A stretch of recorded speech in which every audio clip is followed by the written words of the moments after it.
Let me introduce our two guests this evening. On my right is Peter Hitchens, whose upcoming book provides the title for this session this evening. He argues that politicians, lawyers and police long ago gave up any serious attempt to restrict drug use in the UK, and that laws against possession and use have been neutralised to the point of near meaninglessness. He is, of course, a very well-known journalist, broadcaster and author. He currently writes for The Mail on Sunday, has also written for The Spectator, The Guardian and The New Statesman. In 2010 he won the Orwell Prize for political journalism, has written several books, and Drugs, the War We Never Fought is due to come out this autumn. To give you a couple of quotes, I hope I'm not stealing from Peter's remarks, but to give you an indication of where he's coming from, he wrote in February of this year, "I find a tendency to resort to four-letter abuse much more common among the self-stupefiers than among the so-called prohibitionists. For obvious reasons, the pro-cannabis lobbies struggle to express themselves. Their command of language and their ability to restrain themselves from bad manners are often limited by their extensive drug use. Worse, they mistakenly believe their drug of choice is harmless and are unaware of their decline as social beings." On my left is Christopher Snowdon. Christopher argues that prohibiting the products people desire just doesn't work, despite the fact that some people believe, in his words, utopia is only ever one ban away. Christopher's an independent writer and researcher, author of 3 books, including The Art of Suppression, Pleasure, Panic and Prohibition since 1800. This is the tome advertised here and is available for sale afterwards. The Spirit Level Delusion and Velvet Glove Iron Fist. His research focuses on pleasure, prohibition and dodgy statistics. And in January of this year, we were delighted to welcome Chris on board at the IEA as one of our research fellows. Peter and Christopher, welcome. Christopher, can you kick off with your 7 minutes? Thank you. They say obviously you should not judge a book by its cover, and I'm here to attack a thesis of a book which I haven't even seen the cover. Can you not hear me? Is this on? Pop this up. Be higher up your lapel, possibly. I'd have sent it to you if you don't. Is this any good? Yep. Can you all hear me in the back? Yes. All I have is a book title to go for, The War We Never Thought, which initially I thought might be something to do with French military history or something, but it turns out to be about the war on drugs, which I know a bit more about. If we go back to Prohibition in America in the 1930s, there was a novel came out in 1931 by Upton Sinclair called The Wet Parade. He was a keen supporter of Prohibition, even as Prohibition was crumbling by this stage. It was in its last 2 years before it repeal. And it ends with the following words in large capital letters.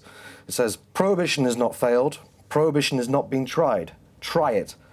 And what he meant by this was that the noble experiment of alcohol suppression could still be made to work if only the police spent more time persecuting those who sold drink, but not only those who sold drink, but went after the consumers themselves and made possession of alcohol a crime. And many of the dries did believe this. The rest of society did not, and it was repealed 2 years later.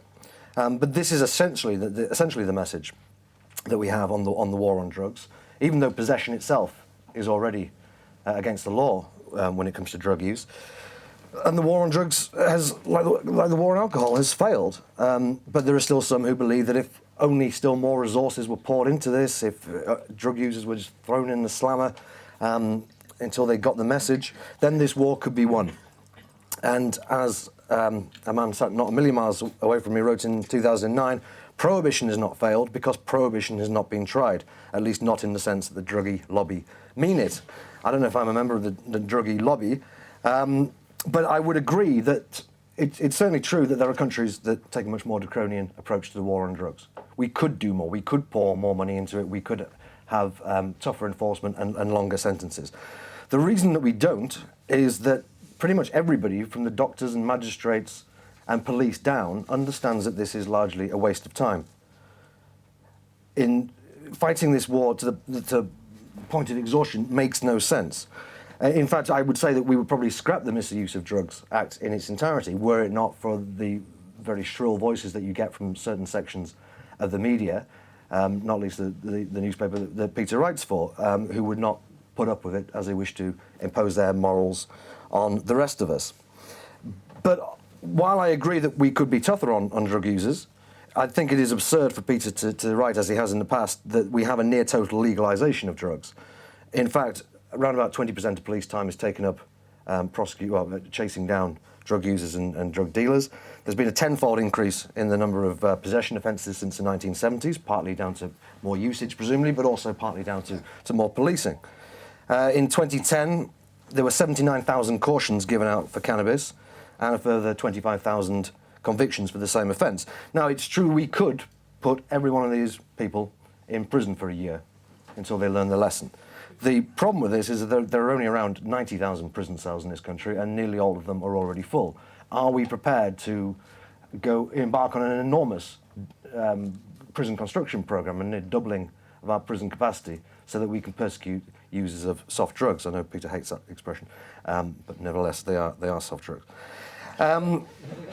That's all right then. The other Question answered. the other problem with taking a more draconian approach, actually maybe it's not a problem. It would perhaps in the long term be a boon, is that it would spark such a moral outcry from the tolerant majority in this country that we would have to have a serious debate about the war on drugs, which I think the prohibitionists would lose.